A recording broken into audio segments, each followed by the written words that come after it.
Hi, I'm really excited to be here and to be able to share a little bit about myself with you. So, when I look back and I think about why I joined the early childhood field, um, I think about my experiences from the past. So, back in 1997, I had the opportunity to work in a program that was very close to where I lived. My husband and I were in the military. He was in the military, I was with him, and I needed something to do to fill my time. So, within walking distance, there was an early childhood program, and I thought, why not? I can play with kids, right? I can play with children, it'll be fun.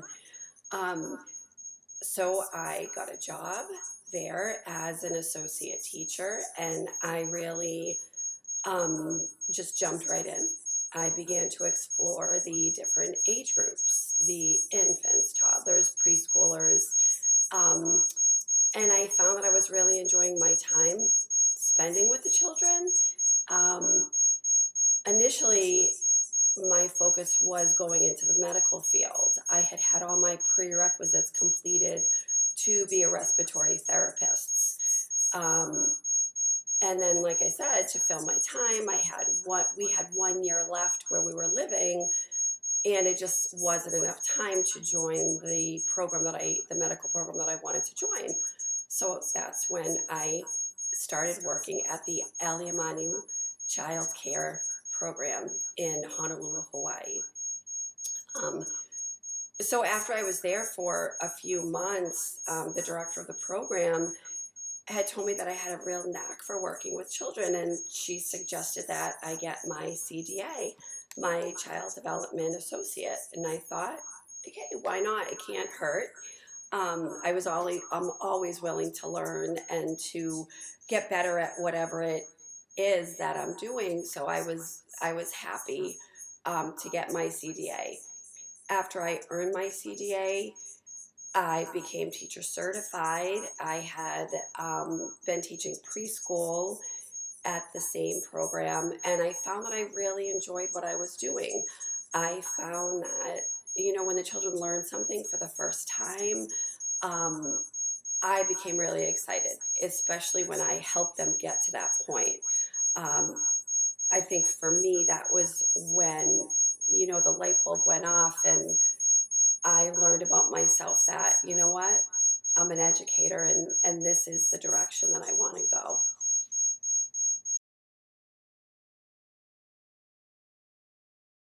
I believe there are several chief responsibilities as an early childhood professional. I think the first and most important is to be an advocate for the children, and also for their families. Um, when you think of a child or a family that is in a difficult, vulnerable, or even crisis situation, um, that is when it is our first responsibility to help support them the best way we can. Whether that means reaching out to local authorities for support for the family or offering them guidance and trainings that you can offer as a professional.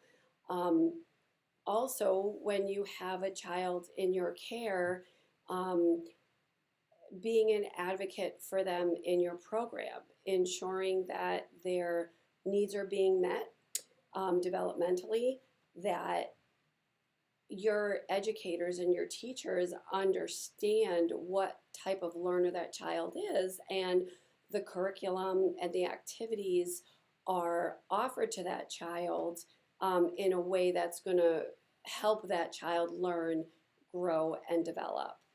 Um, and through pieces of that, you are going to nurture your relationships with those children and the families, which in turn will help you build trust. Um, Another responsibility of an early childhood professional is to be able to be reflective and to grow professionally, always having a positive attitude and always willing to grow and learn to move forward. Um, I think it's also important for your team to know and understand that we should never stop learning and growing because there's always more out there. There's always more that can help us develop into stronger professionals, and that in turn is going to help support the children's learning, growth, and development.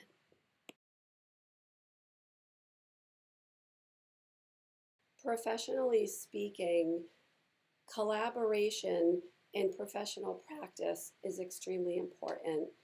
It's extremely important for the children and for you to build relationships with the children and their families. Um, it allows for two-way, reciprocal, respectful, mutual communication. Um, it's a way to understand where the child is developmentally and which direction to head. Um, when you have a child that has exceptionalities, you are not just working with the child, you're working with the family to learn information about the child to figure out the best way to help support them. And depending on what your concern is, it could be a few adaptations to the curriculum, or to the room design, or to the way that you're presenting activities and lessons for the child. Um, However, it may not. And if a child has exceptionalities and they need more supports, this is where, as a professional, you would reach out to other professionals that have backgrounds and specialty knowledge about different areas of development. And this example leads directly into collaboration with other professionals.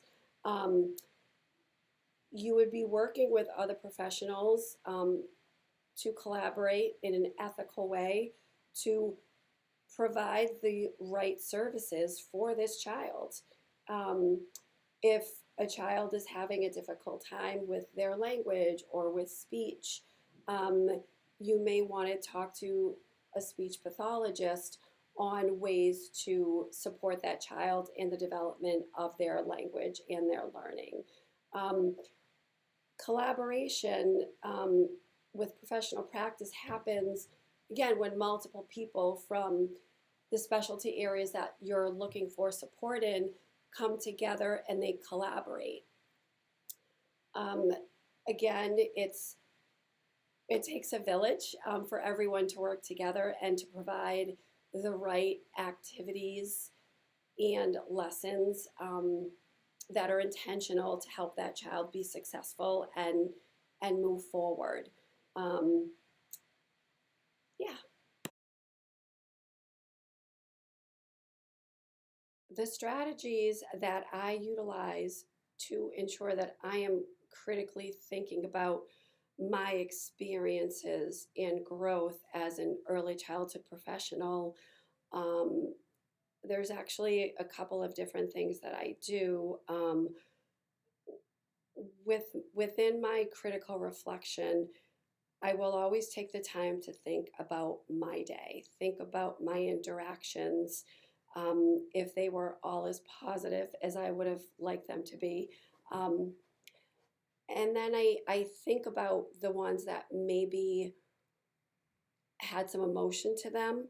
Um, I will definitely explore how I felt, and I will also think about the experience that the other person that was with me in the experience and how I perceive them to feel.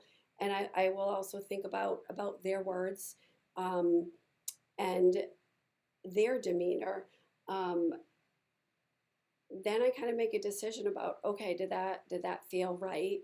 Could I have done anything differently? Um, and then I also collaborate.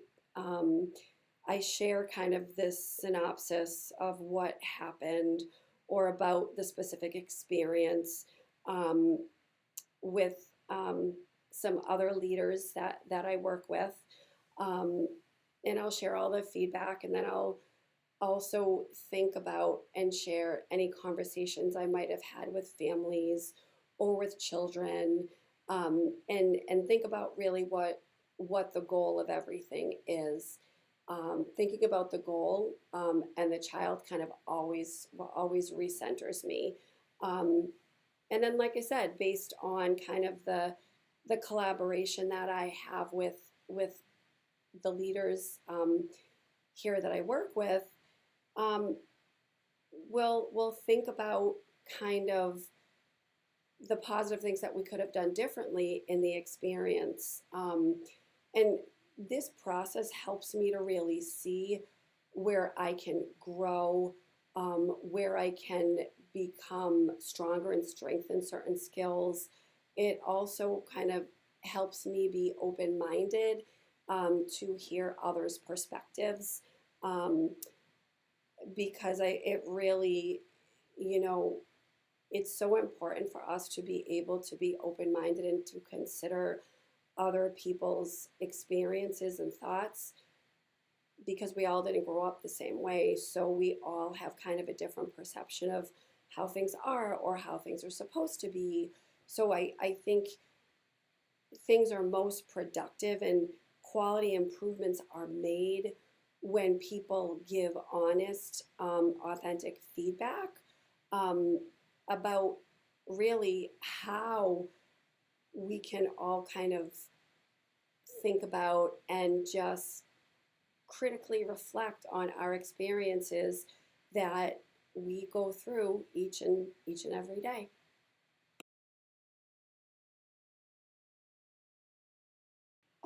A focus for me for future advocacy efforts for children um, surround services for children.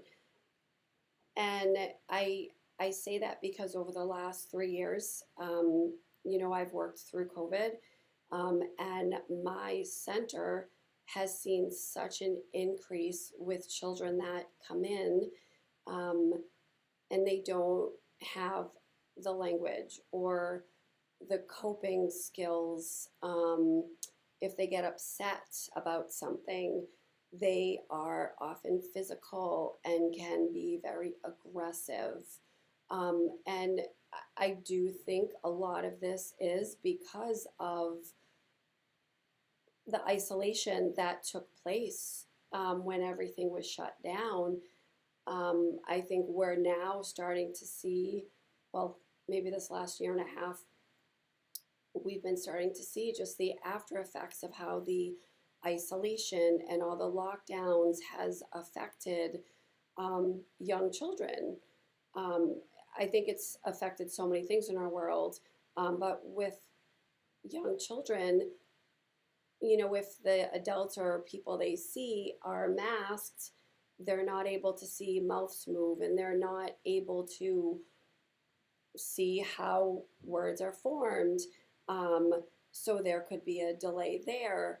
And if, this child is at home and locked down and mom and dad are trying to work in the next room and the child doesn't have, anyone to directly give them support or interact or engage with them, they're going to find other things to do. And maybe with all that, they are having a difficult time expressing their needs, talking through situations. If they are feeling upset, they don't have the words to say, I'm upset, or I'm mad, or I'm angry.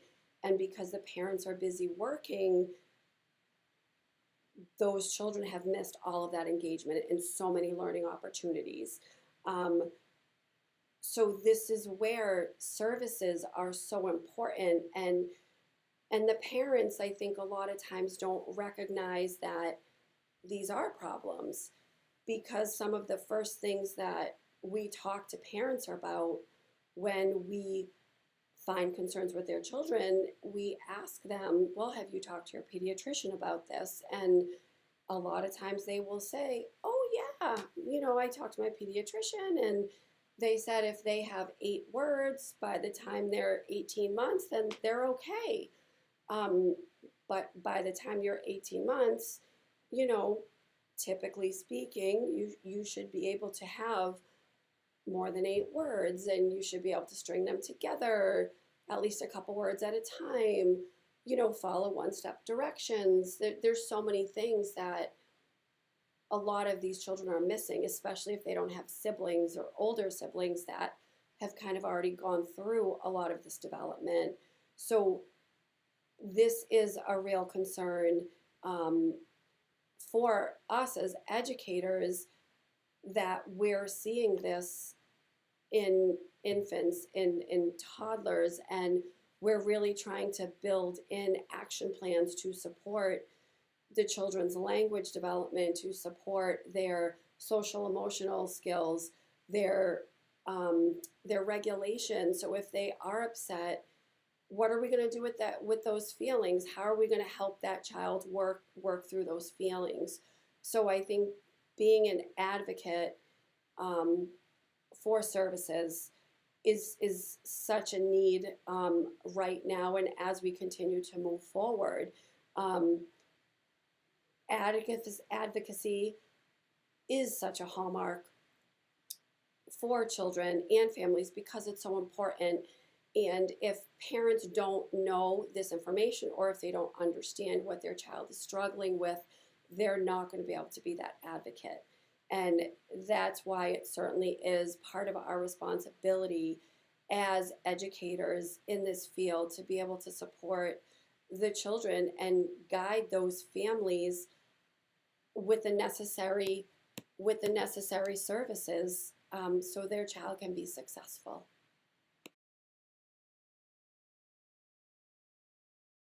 And I just wanted to end the interview, by thanking you for your time. I hope I was able to answer everything effectively and give you all the information that you need. And if I can help in any other way, please don't hesitate to reach out. Thank you so much for your time.